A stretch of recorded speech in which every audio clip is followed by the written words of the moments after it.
بسم اللہ الرحمن الرحیم۔ آج جمعرات کی رات سے لے کر جمعے کی عصر تک ہمارے محرومین جو دنیا سے چلے گئے ان کی نگاہیں اپنے گھروں کے اوپر ہوتی ہیں، اپنے فرزند، اپنی اولاد، اپنے بیٹے، اپنی زوجہ جو دنیا سے چلے گئے کیا نگاہ کرتے ہیں کہ کچھ انہیں ملے گا، کچھ انہیں ملے گا۔ کیا ملے گا؟ مثال کے طور پر آپ فاتحہ دیتے ہیں، پانی پہ فاتحہ دیا، کھانا فاتحہ دے دیا، کسی کو کھلا دیا کھانا یا جو بھی کر دیا، لباس ان کے لیے کسی کو صدقہ دے دیا، تو کیا یہ لباس ان کو جا رہا ہے؟ کیا یہ کھانا ان کو جا رہا ہے؟ کیا جا رہا ہے؟ اس عمل کا نور ٹرانسفارم ہو رہا ہے، ٹرانسفارم ہوتا ہے۔ ایک عالم دین بیان کرتے ہیں، شب جمعہ گزر گئی، شب جمعہ کی رات تھی، سو رہا تھا، اچانک سے خواب دیکھا، خواب میں اپنی والدہ مرحومہ کو دیکھا، اور کیا دیکھا کہ عالم برزخ ہے، اور مجھے کہہ رہی ہے کہ بیٹا کیا کیا آج؟ میری عزت جو تھی روحوں کے درمیان میں وہ خراب کر دی تم نے۔ اب یہ بیچارہ پریشانی میں اٹھا پسینے پسینے کہ ماں نے کیا کیا، عالم ارواح میں ماں چلی گئی ہے۔ اس نے اپنی زوجہ سے پوچھا کہ تم نے آج کیا کیا ہے کچھ ماں کے لیے؟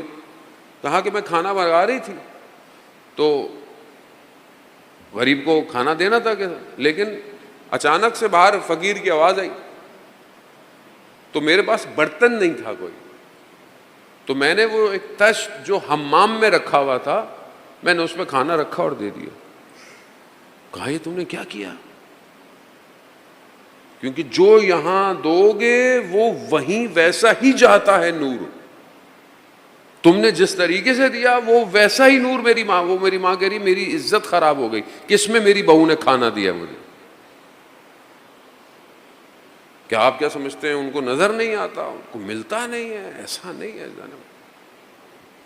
رجب علی خیاط بہت بڑے عارف، عالم غیب ہٹا ہوا شخص کہتا ہے کہ میں کسی کی قبر پہ فاتحہ پڑھنے ایک گروہ کی صورت میں ان کے ساتھ گیا، اور کہا کہ میری ماں کی قبر بھی ادھر تھی، لیکن کیونکہ لوگوں کے ساتھ گیا تو اچھا نہیں لگتا تھا کہ میں اب الگ سے جاؤں اور فاتحہ پڑھوں۔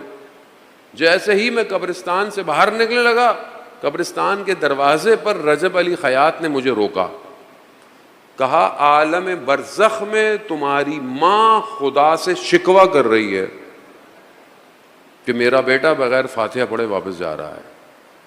کیا ہے؟ نور۔ قرآن کی تلاوت کی، ہدیہ کیا، نور۔ آئیے اس مجلس سے ایک نور اپنے محرومین کی قبر پہ بھیجتے ہیں۔ صلوات بر محمد و آل محمد، صلی علی محمد۔ وزان محترم، جوان ہیں آپ، اور بہت معروف حدیث ہے امام جعفر صادق علیہ الصلوۃ والسلام، صلی علی محمد۔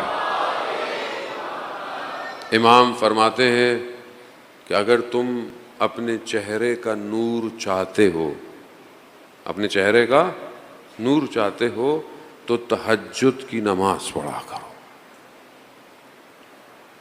چہرے کا نور، تہجد کی نماز۔ وہ سخت ہے، بہرحال جوان ہے، انسان کی جوانی میں آسان نہیں ہے، لیکن آپ یقین کریں عبادت کی لذت جوانی میں ہے، بڑھاپے میں بھی ہے۔ بہرحال خدا توفیق دے بزرگوں کو سایہ قائم رہے، لیکن بہرحال بڑھاپے میں تو انسان بعض اوقات آپشن بھی نہیں ہوتا زیادہ کچھ کرنے کا، تو بندہ کہتا چلو نماز عبادت ہی پڑھ لو۔ بہرحال اچھی بات ہے، ہمارے بزرگوں کی یہ عبادت ہی ہے جس کی وجہ سے ہم لوگ بھی چل ہی رہے ہیں، وہ دعا کرتے ہیں ہمارے۔ لیکن جوانی میں جو نماز، اور وہ بھی تہجد، جوانی ایسانے۔ آیت اللہ کشمیری کہتے تھے کہ دنیا چاہیے، دین چاہیے، آخرت چاہیے، صرف ایک ہی چیز، تہجد پڑھو بس۔ کیونکہ بہرحال تہجد پڑھنے والا اپنے آپ کو کاٹتا ہے، کیونکہ اس ٹائم پہ نہ کوئی دیکھ رہا ہوتا ہے، نہ کوئی سن رہا ہوتا ہے، نہ کسی کو بتانا ہوتا ہے، صرف ایک یہ وہ راستے ہیں ذان محترم کہ جو امام تک جانے کے لیے ہیں. کیونکہ ظاہر ہے جب انسان خلوت میں خدا کی عبادت کرے گا تبھی تو امام کے پاس پہنچے گا. امام کو جو ڈیزگنیشن، جو پوسٹ چاہیے، اس پوسٹ میں سی وی کے اندر پوائنٹس ہونے چاہیے. سی وی کے پوائنٹس ہوتے ہیں نا، جب آپ کوئی جاب پہ دیتا ہے کوئی آفیسر ہے تو وہ سی وی پہ پوائنٹس لکھتا ہے، ہاں education, experience, extra activities, extra qualities, point بناتا ہے. پوائنٹ کے بعد دیکھتا ہے ہاں بھائی اس کو ایکسیپٹ کرنا ہے، اس کو نہیں کرنا. تو سی وی جو امام کی خدمت میں جائے گی یا جا رہی ہے وہ دو طرح کی ہے. ایک وہی ہے کہ آپ کا پروفیشن، آپ کی پڑھائی، آپ کی ایجوکیشن، یا آپ کا جو بھی کام ہے، فرق نہیں پڑتا. امام کی خدمت میں جو ہے وہ عبد الکریم کفاش تہران کا رہنے والا جو تلائیاں سیتا تھا، ہر ہفتے امام کی زیارت کرتا تھا. تو یہ نہیں کہ ڈگری ہو، نہ جو بھی ہو اپنا کام بہترین ہو، لیکن جو دوسری سی وی ہے وہ کیا ہے کہ اس جوان کی خلوت کیسی ہے، اس جوان کی تنہائی، اس جوان کے سجدے، اس جوان کی قرآن کی تلاوت. یہ سب نوٹ کیا جا رہا ہے، لکھا جا رہا ہے، پوائنٹ بنائے جا رہے ہیں. یہ اور معرفت تو یقیناً پہلی شرط ہے. تو جب آپ دیکھیں وہ ایک شخص کہ جو نجف کے اندر بہت سخت آدمی تھا، یعنی دکان سے چیزیں ہر کوئی ڈرتے تھے اس سے، دور سے لوگ اسے دیکھتے تھے بھاگ جاتے تھے. قاسم نام تھا غالباً اس کا. آیت اللہ قاضی طباطبائی کا دور ہے نجف اشر. جو بھی اس کے سامنے آتا تھا کوئی رکتا نہیں تھا، لیکن صرف وہ سید علی قاضی طباطبائی کی عزت کرتا تھا سید ہونے کی وجہ سے. ان کے سامنے خاموش رہتا تھا، ان کے سامنے سیدھا رہتا تھا. ایک دن اسی طرح وہ گھر جا رہے تھے تو یہ رستے مل گیا. اس کو بولا ادھر آؤ. کہا مجھے تم اپنا دوست سمجھتے ہو؟ کہا ہاں. کہا ایک کام کہوں کرو گے؟ کہا ہاں آپ کہیں کہوں گا. کہا آج رات تہجد میں اٹھ جاؤ اور 2 رکعت نماز پڑھ لو. تو وہ ہنسنے لگا.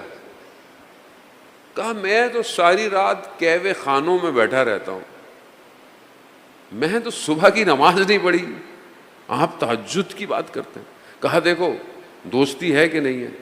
ہاں. کہا دوستی کی خاطر. کہا تم ارادہ کرو، اٹھانا ہمارا کام ہے. کہا ٹھیک ہے میں وعدہ کرتا ہوں. یہ ہوا. آیت اللہ قاضی تھے، نفس اردو کے اندر ان کی کتاب، آیت اللہ قاضی طباطبائی کی کتاب ہے جو اردو میں ٹرانسلیٹ ہو چکی ہے.